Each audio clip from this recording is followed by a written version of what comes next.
태조실록 6권 태조 3년 8월 3일 경호일 1394년 8월 29일 지중추원사 평해군 황희석의 졸기.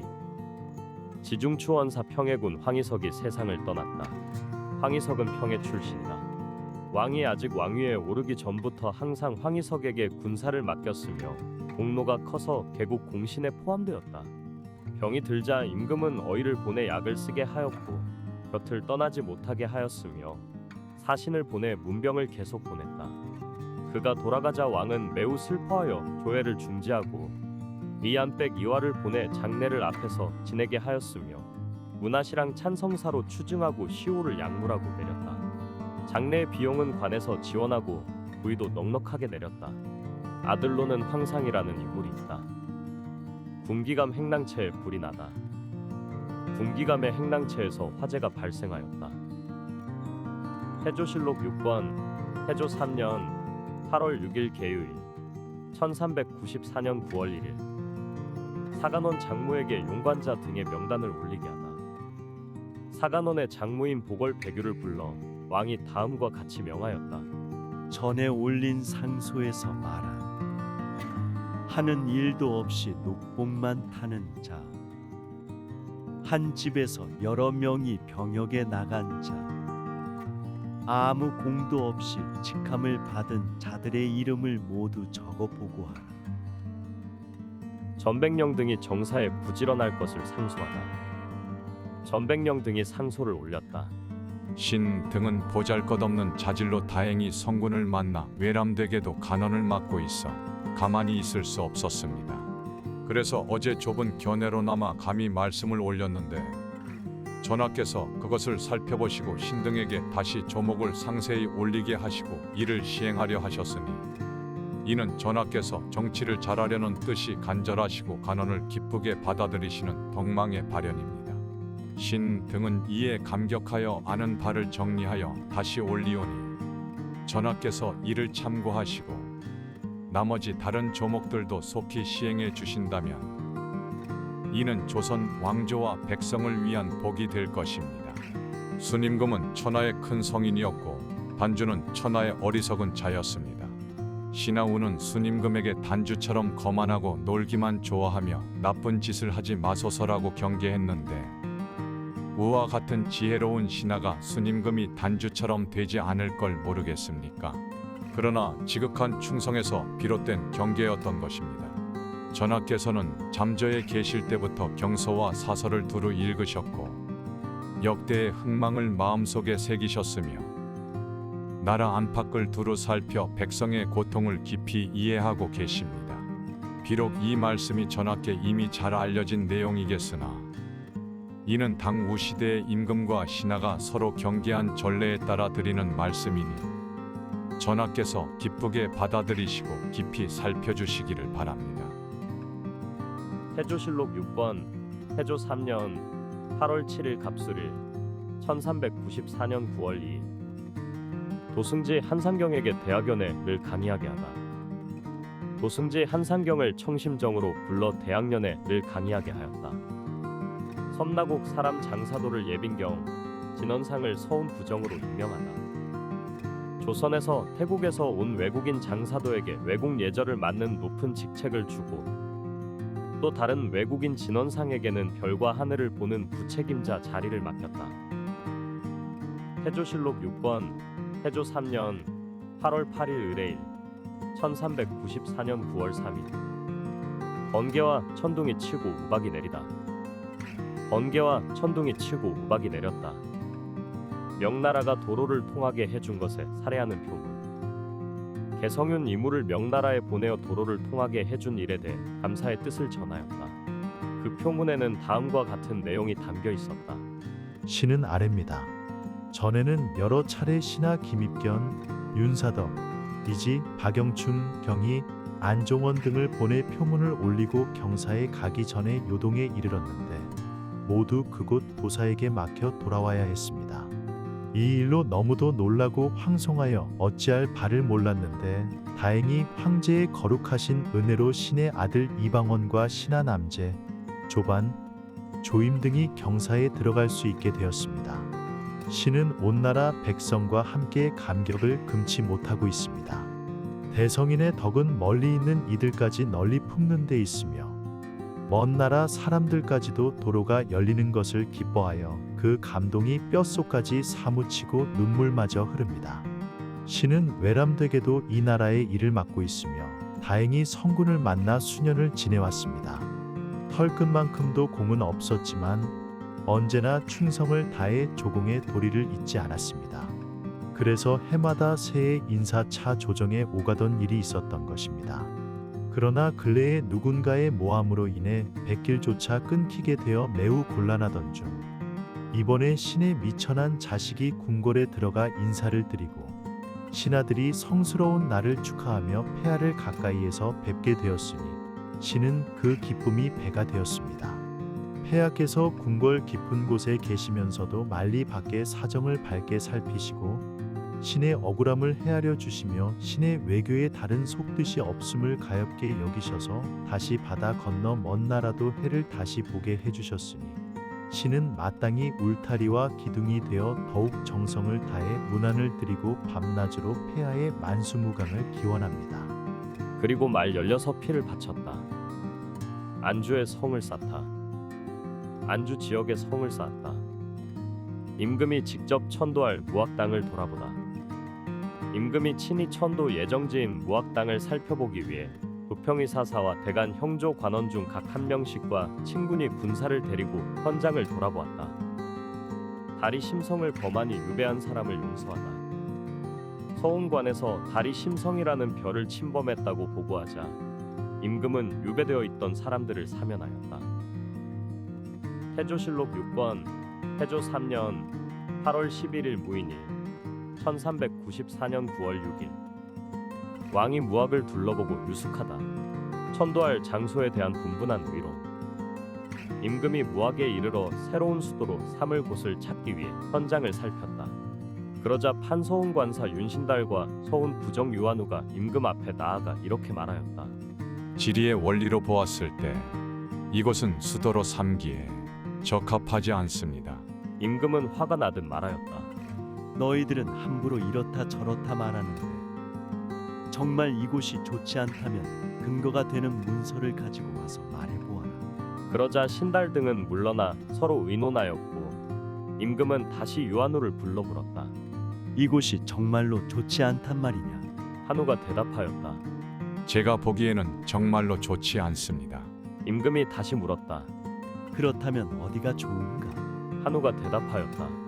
제가 알지는 못하겠습니다. 그러자 임금은 화를 내며 말했다. 내가 서운관 관원인데 모른다고 하다니 누구를 속이려는 것이냐? 송도의 땅 기운이 약해졌다는 말은 못 들었느냐? 한우가 답했다. 그 말은 도참을 근거로 한 이야기이고 저는 지리만 배웠기에 도참에 대해서는 알지 못합니다. 임금이 다시 말했다. 옛날 도참도 지리적 근거가 있으니 전혀 말도 안 되는 소리는 아닐 것이다. 그러면 내가 생각하기에 괜찮다고 여기는 곳이 있으면 말해보아라. 한우가 답하였다. 고려 태조가 송산 명당에 궁궐을 지은 후 중엽 이후로는 명당을 버리고 임금들이 자주 이궁으로 옮겨 다녔습니다. 제 생각에는 그 명당의 땅 기운이 아직 완전히 사라지지는 않았다고 여겨지니 다시 송도에 궁궐을 지어 수도로 삼는 것이 나을 것 같습니다. 임금이 말하였다. 나는 이미 천도를 하기로 마음을 정했는데 만약 이 근처에 더 이상 좋은 땅이 없다면 삼국시대의 옛 도읍지도 길지로 쓸 수 있을 것이다. 너희들은 의견을 모아서 알려라.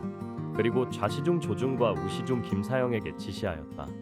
서운관에서는 고려 말에 송도의 땅 기운이 쇠했다고 여러 번 상소하며 수도를 한양으로 옮기자고 했었다. 그러다가 근래에는 계룡산이 좋다고 하여 백성을 동원해 공사를 벌이고 민심을 피폐하게 만들었는데 이제 또 무학이 좋다 하여 직접 와보았더니 한우 등은 좋지 않다고 하고 오히려 송도의 명당이 좋다고 말하며 서로 다투고 있으니 이는 예전부터 바로잡지 못한 탓이다. 너희들은 서운관 관리들에게 각각 수도로 적당한 곳을 말해서 보고하게 하라. 이에 견판서운 관사 최용, 윤신달, 유한우 등이 상소하였다. 우리나라 안에서 도읍으로 제일 좋은 곳은 부소이고 그 다음이 남경입니다. 그날 저녁 임금은 무악 아래에서 머물며 유숙하였다. 태조실록 6권 태조 3년 8월 12일 김요일 1394년 9월 7일 왕이 도읍터를 잡기 위해 왕사 자초를 부르다. 임금이 왕사 자초를 장막 안으로 불러 식사를 함께하였다. 처음 임금이 이곳에 와서 도읍터를 정하려 할 때 자초가 먼저 사람을 보내 임금을 맞이한 일이 있었다. 도읍터에 관한 논의의 판삼사사 정도전이 국가치라는 사람에 달려있음을 역설하다. 임금이 여러 재상들에게 각자 도읍터로 적합한 곳에 대해 글로 써서 보고하게 하자 판삼사사 정도전이 다음과 같이 아뢰었다. 첫째, 지금 보고 계신 이곳은 나라의 중심에 있어 조운이 편리하다는 점은 좋습니다. 하지만 아쉬운 점은 이곳이 산골짜기에 끼어 있어 궁궐을 세우고 조정, 시장, 종묘 등을 둘 장소가 마땅치 않다는 것입니다. 따라서 왕자들의 거처로도 적합하지 않습니다. 둘째, 신은 음양술수에 대해서는 배우지 않았습니다. 지금 많은 사람들이 이론을 제시하긴 하지만 대부분 그런 술수의 범주를 벗어나지 못하고 있습니다. 신은 배운 것이 다르므로 제 생각을 말씀드리겠습니다. 주나라 성왕은 겹욕에 도읍을 정했으며 관중으로 800년 동안 도읍이 이어졌습니다. 그러나 11대 평왕 때 낙양으로 도읍을 옮긴 이후 주나라는 쇠퇴하여 결국 진나라에 망했습니다. 이것을 보면 국운의 길고 짧음은 지리 때문이 아님을 알 수 있습니다. 한 고조도 관중에 도읍했고 당나라도 그렇습니다. 이들은 땅보다 사람의 덕이 국운을 결정했다는 증거입니다. 셋째, 중국의 천자들도 도읍한 곳은 크게 네 곳뿐입니다. 관중, 금능, 낙양, 영경입니다. 이처럼 천하의 제왕들도 술수를 따르기보다는 사람에 의해 선택된 곳에서 나라를 세웠습니다. 도읍은 자연히 그 나라의 인재와 덕에 따라 정해지는 것이며 무조건 풍수나 술수로 정하는 것이 아닙니다. 넷째, 우리나라에는 전통적으로 네 곳의 도읍이 있었습니다. 동쪽의 계림, 남쪽의 완산, 북쪽의 평양, 그리고 중앙의 송경입니다. 계림과 완산은 지나치게 한쪽에 치우쳐 있고 평양은 너무 북쪽에 가까워 도읍으로는 부적절하다고 생각합니다.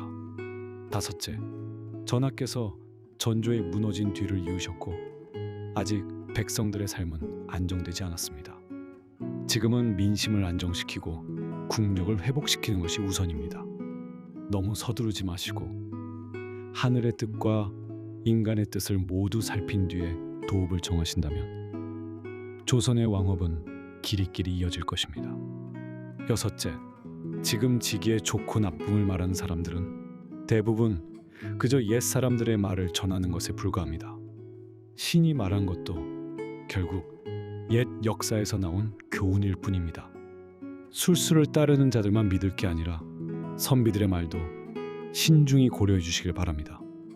부디 먼저 사람의 뜻을 충분히 살피신 후에 점을 치시는 것이 불길함을 피하는 길이 될 것입니다. 부소를 도읍으로 하자는 문화실황 찬성사 송성린의 논의. 문화실황 찬성사 송성린이 아뢰었다. 이곳은 산과 물이 모여들고 조운도 가능하여 길지라 할 수 있습니다. 하지만 명당의 지세가 기울고 터가 좁으며 뒤에 있는 산이 약하고 낮아 왕자의 도읍으로 삼기에는 부족합니다. 대개 천하의 큰 나라들도 제왕의 도읍지는 몇 군데 되지 않는데 하물며 우리나라 안에서 어찌 쉽게 좋은 터를 구할 수 있겠습니까? 부소는 산수 지형이 약간 어긋난 점이 있어 옛 선현들은 좌소, 우소로 나누어 돌아가며 머무르자고 했습니다. 그 주변의 터를 잡아 순환하면서 거처하는 곳으로 삼고 부소의 명당에는 본 궁궐을 세운다면 매우 좋을 것이라 생각합니다. 어찌 부소의 명당이 오직 왕실을 위해 존재했고 후대 임금의 도읍지가 되지 않을 이유가 있겠습니까? 또한 백성들의 힘을 쉬게 하고 몇 해를 기다린 후에 다시 의논해도 늦지 않을 것입니다. 부소를 도읍으로 하자는 정당 문학 정총의 논의. 정당 문학 정총이 말하였다. 도읍을 정하는 일은 예로부터 매우 어려운 일이었습니다. 중국처럼 넓은 나라도 도읍한 곳은 관중이나 별량, 금능 같은 몇 곳뿐입니다. 하물며 우리같이 작은 나라에서 도읍할 만한 곳이 여러 군데 있기를 바랄 수는 없습니다. 주나라가 관중에 도읍하였고 그 뒤를 이은 진나라와 한나라도 같은 곳에 도읍했습니다. 별량은 5 왕조가 도읍하였고 금능에는 6 왕조가 도읍했습니다. 옛 도인이 만약 부소에 도읍하면 세 나라의 땅을 통일할 수 있다고 말했습니다. 고려는 왕건 이전 삼국이 각기 다투던 시기부터 통일한 이후까지 오직 개성만을 도읍지로 삼았습니다. 왕씨가 500년 만에 망한 것은 운명이었지 지리적인 이유 때문은 아니라고 생각합니다. 주나라, 진나라, 한나라가 모두 같은 지역에 도읍했듯이 개성도 충분히 문제없는 터일 수 있습니다. 만약 정말 도읍지를 바꿔야 한다면 지금처럼 섣불리 정하지 말고 좀 더 널리 찾아보는 것이 좋습니다. 무학은 명당 터가 매우 좁고 뒤쪽에 주산이 낮으며 수구가 모이지 않았습니다. 수구는 풍수지리에서 재물이 나가는 방향과 관련 있어 중요한 요소입니다. 만약 이곳이 정말 좋은 터였다면 어찌 옛사람들이 그냥 지나쳤겠습니까? 비기로 볼 때 도읍지로 무학이 좋다는 첨서중추원사 하윤의 논에 첨서중추원사 하윤이 말하였다. 우리나라에서 예로부터 도읍하여 국가를 오래 유지한 곳은 계림과 평양뿐입니다. 무학의 지세가 비록 낮고 좁다고 하나 계림과 평양에 비하면 궁궐을 지을 공간은 넓습니다. 게다가 나라의 중앙에 있어 물길로 물자를 실어 나를 수 있고 안팎으로 둘러싼 산과 물의 모양도 근거로 삼을 수 있습니다. 또한 우리나라의 옛 서인들이 남긴 비밀 기록들과도 대부분 일치합니다. 중국 지리서를 쓴 여러 학자들이 말한 산과 물이 안으로 모여드는 곳이 도읍지라는 기준과도 잘 맞습니다. 전에도 임금께서 물으셨을 때 이 점을 자세히 말씀드린 바 있습니다. 신이 생각하건대 왕이 태어나는 것은 하늘의 뜻이 따르는 것이지만 도읍지를 정하는 일은 결코 가볍게 논의할 일이 아닙니다.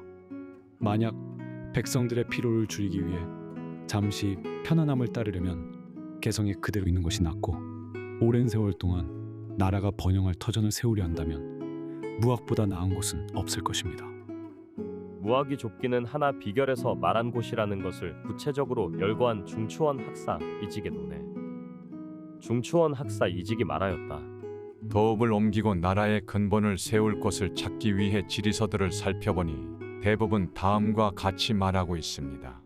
수많은 물줄기와 수많은 산봉우리가 한 곳으로 향한 곳, 큰 산과 큰 강이 있는 곳이 왕도와 궁궐을 세울 수 있는 땅이다. 이것은 산의 기운이 모이고 물류가 통하는 곳을 의미합니다.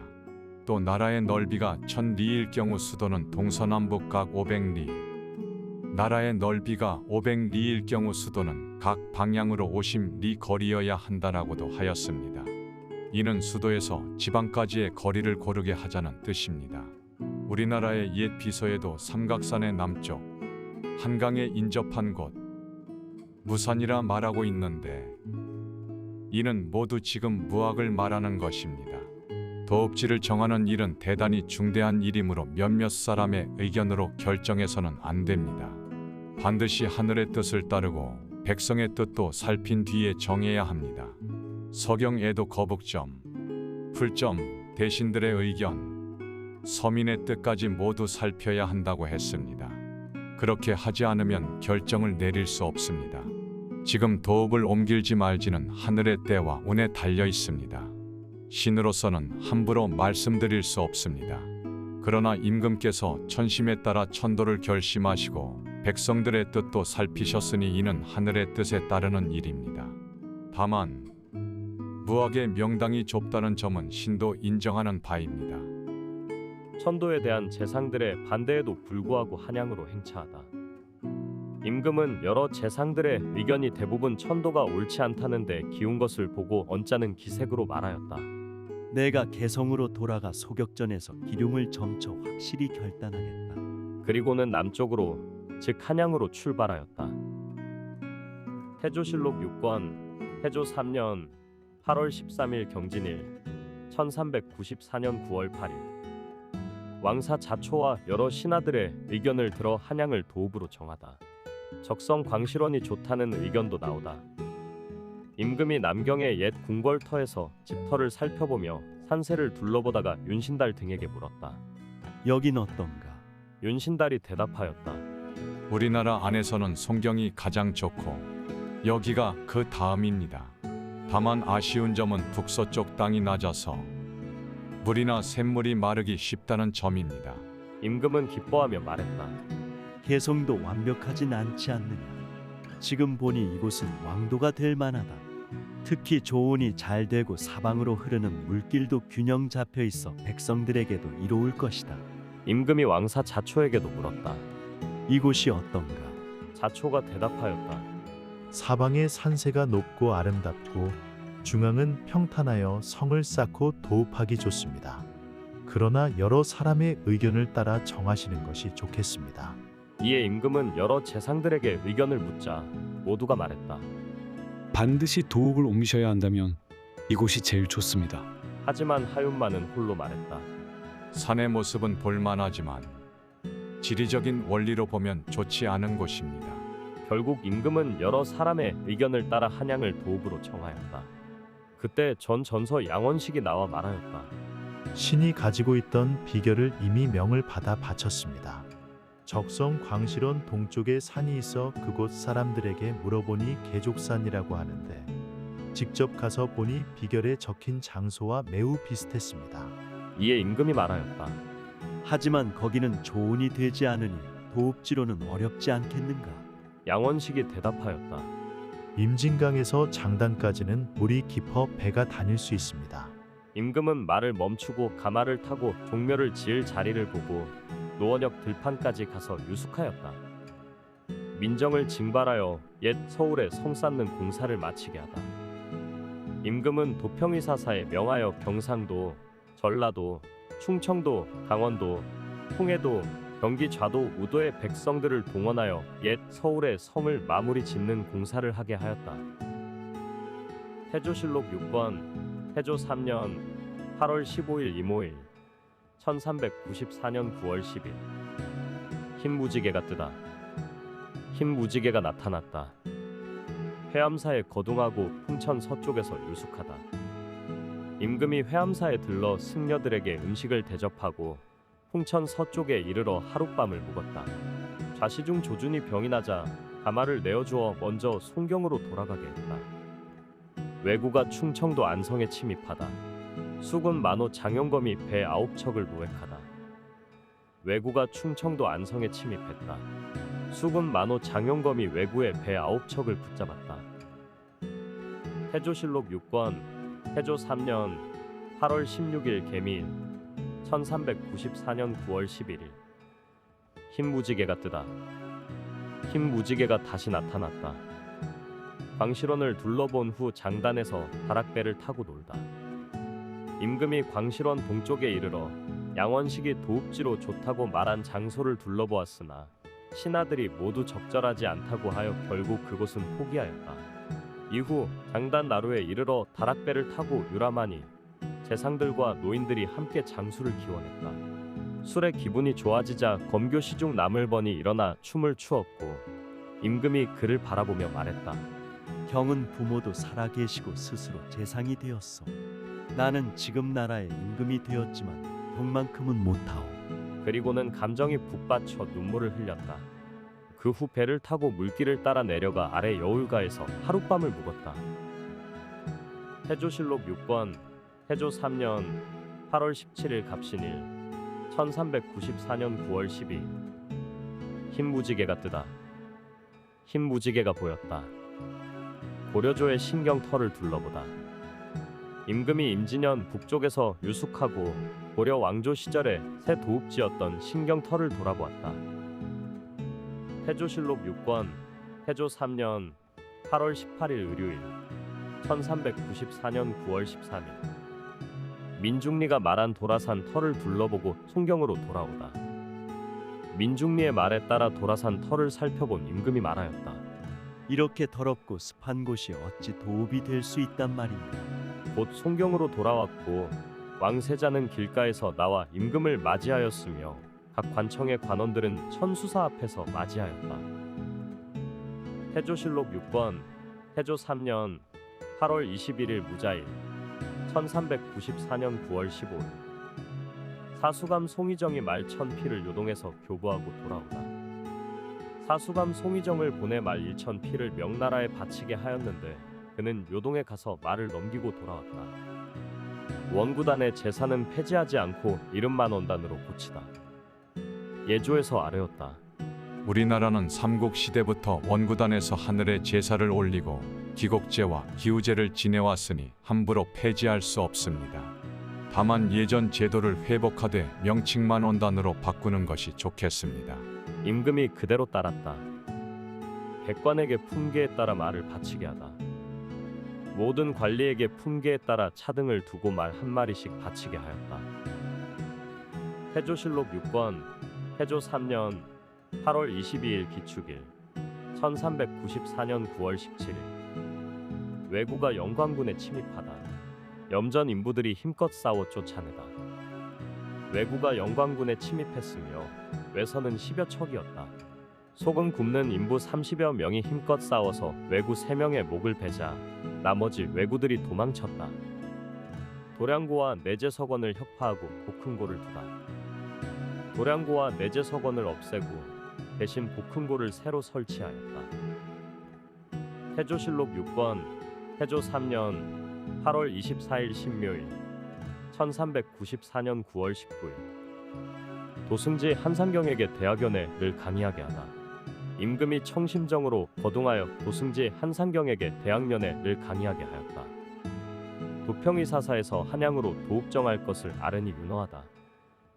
도평의사사에서 상소하였다. 전하께서는 천명을 받아 새 나라를 여셨으니 이제 도읍을 정하여 만세의 기틀을 마련하셔야 합니다. 한양은 지세가 아름답고 도로가 고르며 배와 수레도 다닐 수 있으니 이곳에 영구히 도읍을 정하소서. 임금은 이 상소를 받아들였다.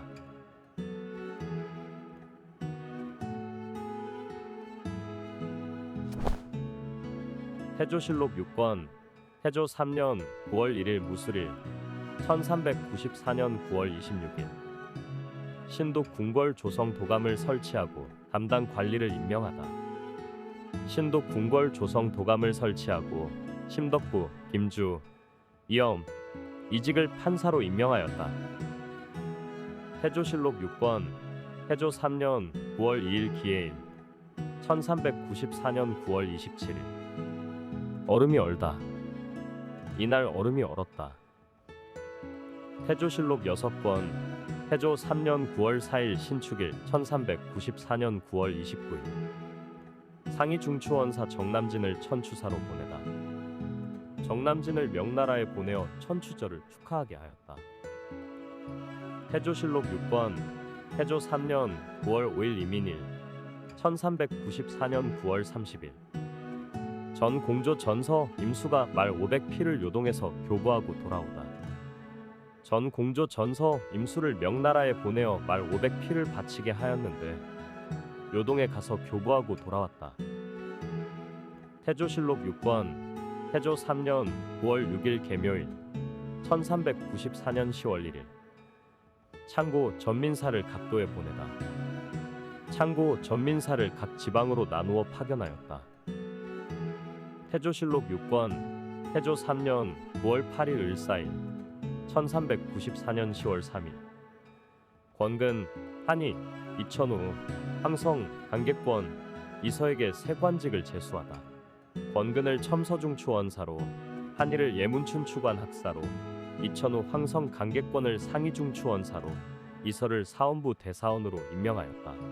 황성은 황영기의 아버지로 영기가 사신으로서 공손하고 신중하여 다른 환관들과 달리 함부로 행동하지 않았기 때문에 그의 아버지에게 벼슬을 내린 것이었다. 천태승 조구를 국사로 삼다. 천태종의 승려 조구를 국사로 삼았다. 태조실록 6권 태조 3년 9월 9일 병오일 1394년 10월 4일 유구국 중산왕이 망명한 산남왕의 아들을 보내달라고 청하다. 유구국의 중산왕 찰도가 사신을 보내어 전문과 예물을 바치고 억류되었던 남녀 12명을 돌려보낸 뒤 망명에 있던 산남왕의 아들 승찰도를 돌려보내달라고 청하였다. 그 나라의 세자 문영도 조선의 왕세자에게 글과 예물을 보냈다. 정도전 등에게 한양의 종묘, 사직, 궁궐, 시장 등의 터를 정하게 하다. 권중화, 정도전, 심덕부, 김주, 남은, 이직 등을 한양에 보내어 종묘, 사직, 궁궐, 시장, 도로의 터를 정하게 하였다. 그들은 전조 수광 시기에 지었던 궁궐 자리가 너무 좁다고 하여 그 남쪽에 있는 해방 방향의 산을 중심으로 하고 북서쪽을 등지고 남동쪽을 바라보는 방향으로 된 평탄하고 넓은 터를 궁궐터로 삼았다. 또한 동쪽으로 약 1리 떨어진 곳에 간방 방향의 산을 중심으로 한 같은 방향의 터의 종묘 자리를 정하고 그 도면을 그려서 올렸다. 태조실록 6권 태조 3년 9월 10일 정미일 1394년 10월 5일 전 참참문화부사 박위를 서북면 도순문사로 삼다. 전 참참문화부사 박위를 서북면 도순문사로 임명하였다. 태조실록 6권 태조 3년 9월 11일 무신일 1394년 10월 6일 왕이 조회를 보다. 일본과 유구 사신들이 행례하다. 왕이 조회에 나갔고 일본과 유구국의 사신들이 함께 예를 올렸다. 태조실록 6권 태조 3년 9월 12일 기우일 1394년 10월 7일 화성이 여귀성과 적시성을 범하다. 화성이 여귀성과 적시성을 범하였다. 태조실록 6권 태조 3년 9월 15일 임자일 1394년 10월 10일 궁에서 금으로 쓴 법화경을 강의하니 왕과 중궁이 듣다. 금자로 쓴 법화경을 시자궁에서 강의하였고 왕과 중궁이 함께 들었다. 성변 때문에 죄수를 용서하고 재상들에게 정사의 잘잘못을 말하게 하다. 성변이 일어난 것을 이유로 이제 이하의 죄수들을 사면하고 재상들에게 현재의 정치에서 잘한 점과 잘못된 점, 백성에게 이로운 점과 해가 되는 점을 각각 말하게 하였다. 태조실록 6권 태조 3년 9월 16일 개축일 1394년 10월 11일 중군의 두끼를 강무당에 옮기다. 중군의 군기인 두끼를 강무당으로 옮겼고 군사들은 갑옷을 입고 칼을 차고 시위하였다. 태조실록 6권 태조 3년 9월 17일 갑인일 1394년 10월 12일 전함을 만들어 왜구를 막은 고 판계성부사 정지의 집을 정표하다. 전라도 도관찰사 조박이 보고하였다. 전라도의 노인들에 따르면 고 판계성부사 정지가 처음으로 전함을 제작하여 왜구를 막았으며 장포와 남원에서의 승첩에 큰 공이 있었고 덕분에 해안 지역 백성들이 예전처럼 생업을 되찾게 되었다고 합니다. 정지의 집을 정표하여 후세의 모범을 보이게 하소서. 임금이 이를 허락하였다. 태조실록 6권 태조 3년 9월 18일 을묘일 1394년 10월 13일 백관을 거느리고 성절을 할애한 뒤 성 쌓는 공사를 돌보다. 백관을 거느리고 명나라 황제의 성절을 할애한 뒤 성 쌓는 공사 현장을 둘러보았다. 태조실록 6권 태조 3년 9월 19일 병진일 1394년 10월 14일 김가행과 박중질의 옥사에 관련된 서북면 도순문사 박위를 파직시키다. 서북면 도순문사 박위를 파직하였다. 헌사에서 박위가 김가행과 박중질의 옥사에 연루되었다고 하여 파직을 청하였기 때문이다. 안경량을 서북면 도순문사로 삼다. 안경량을 서북면 도순문사로 임명하였다. 동북면도 서북면처럼 일경으로 다 범하여 세곡을 받게 하다. 도평의사사가 아뢰기를 동북면도 서북면처럼 일경 기준으로 다 범하여 세곡을 징수하게 하자 하였고 임금이 이를 허락하였다. 태조실록 6권 태조 3년 9월 20일 정사일 1394년 10월 15일 노루가 숭인문으로 들어오다. 노루 한 마리가 숭인문 안으로 들어왔다. 성 쌓는 공사를 돌아보다. 임금이 성곽 축조 현장을 다시 둘러보았다. 태조실록 6권 태조 3년 9월 21일 무오일 1394년 10월 16일 중추원 부사 손흥종을 명나라에 보내어 종마 쉼피를 바치다. 중추원 부사 손흥종을 명나라에 보내 종마 쉼피를 바치게 하였다. 태조실록 6권 태조 3년 9월 22일 김일 1394년 10월 17일 각 관청 관원에게 도읍 옮기는 시기를 의논하게 하니 금년이 좋다고 하다. 도평의사사에 명하여 각 관청의 관원들을 모아 도읍을 빨리 옮길지 늦출지 의논하게 하니 모두 금년이 좋다고 하였다. 태조실록 6권 태조 3년 9월 23일 경신일 1394년 10월 18일 한양에서 정도전 등은 돌아오고 심덕부와 김주는 남아 관리하다. 한삼사사 정도전 등은 한양에서 돌아왔고 청성백 심덕부와 참참문화부사 김주는 남아 궁궐 및 도시 경영을 관리하였다.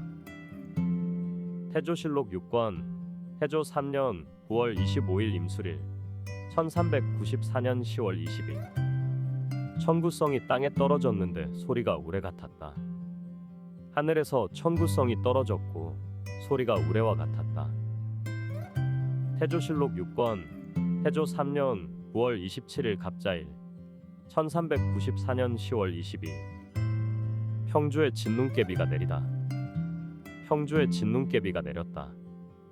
죄수들의 죄상을 기록하게 하다. 죄수들의 죄상을 기록하도록 하였다. 태조실록 6권 태조 3년 9월 28일 을축일 1394년 10월 23일 교화, 고봉 등의 군현을 통폐합하다. 심학, 교화, 석천의 세 양을 합쳐 교화 간무라 하고 고봉, 행주, 황조의 향을 합쳐 고봉 간무로 이름 붙였다. 태조실록 6권 태조 3년 9월 29일 병인일 1394년 10월 24일 성 쌓는 인부들을 돌려보내다. 성 쌓는 인부들을 돌려보냈다.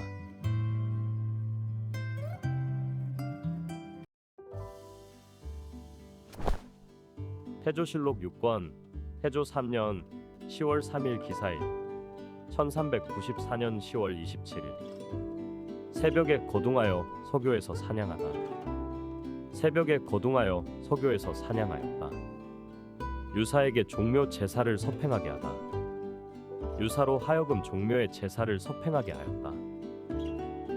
태조실록 6권 태조 3년 10월 4일 경호일 1394년 10월 28일 대사원 이서 등이 자주 법령을 고치거나 죄인을 놓아주지 말 것을 상소하다.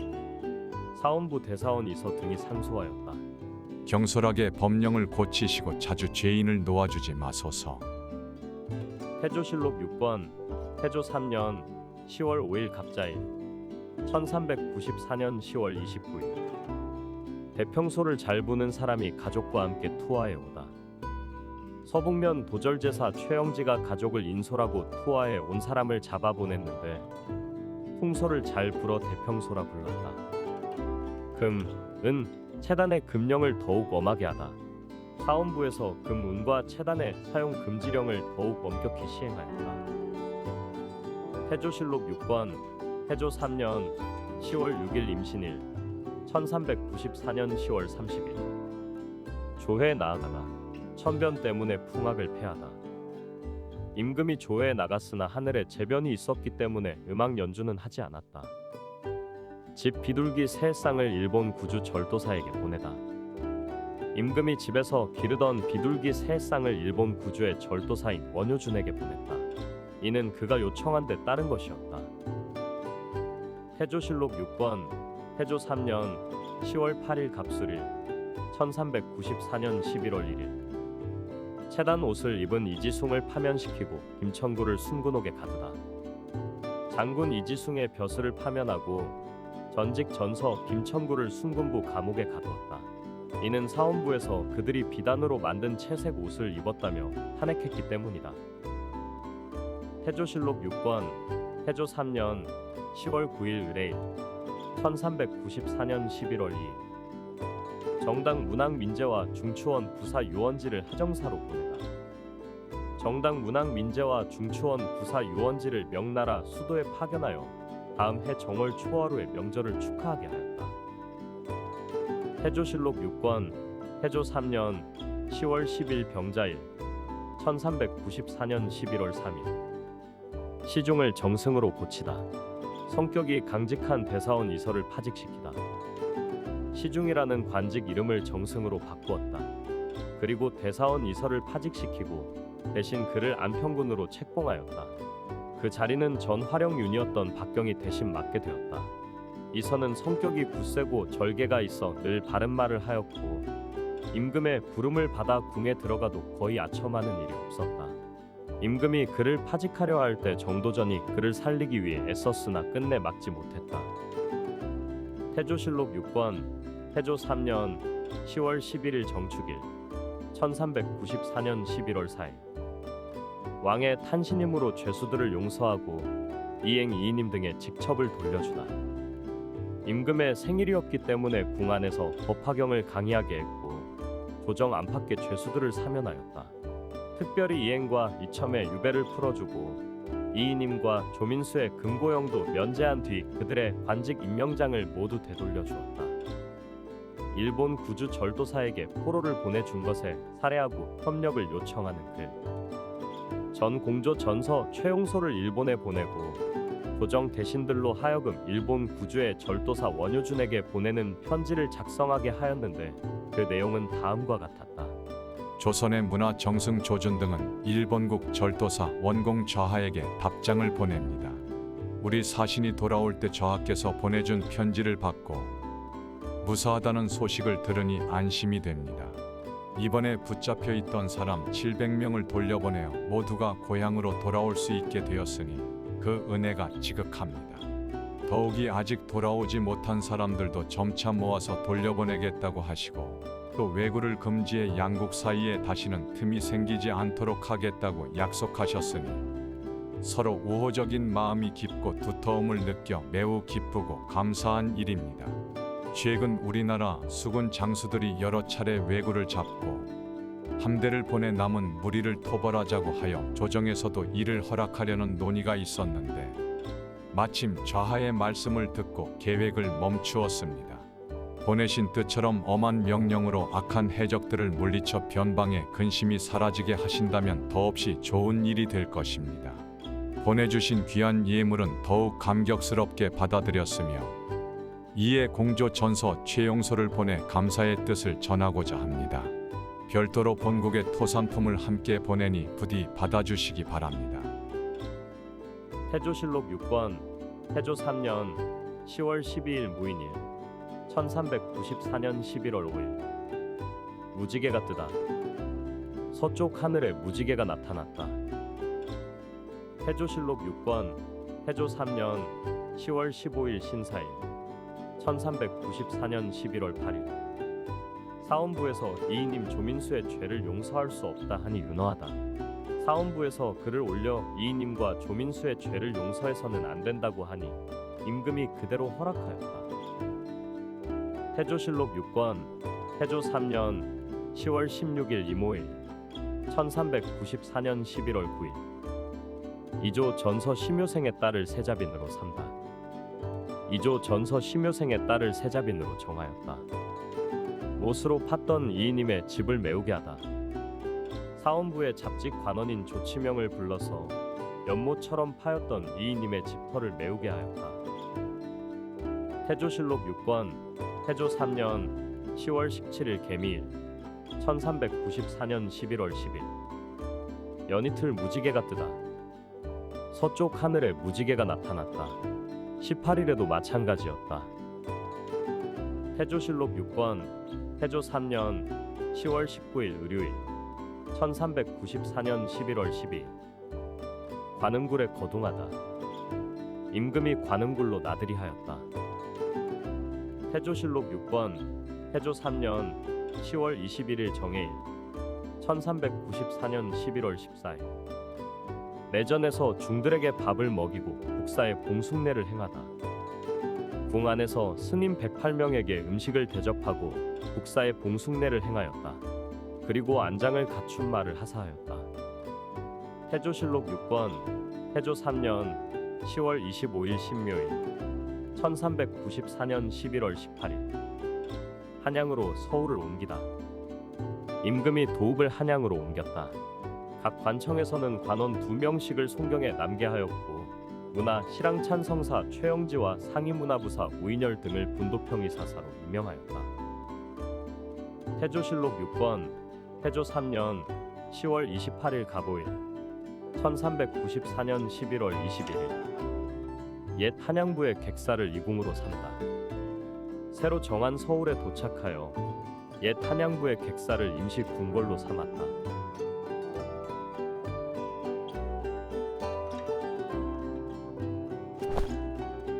태조실록 6권 태조 3년 11월 2일 무술일 1394년 11월 25일 도평이 사사와 서운관 서리들을 이끌고 종묘와 사직의 터를 살피다. 임금이 도평이 사사와 서운관의 서리들을 데리고 종묘와 사직을 세울 터를 둘러보았다.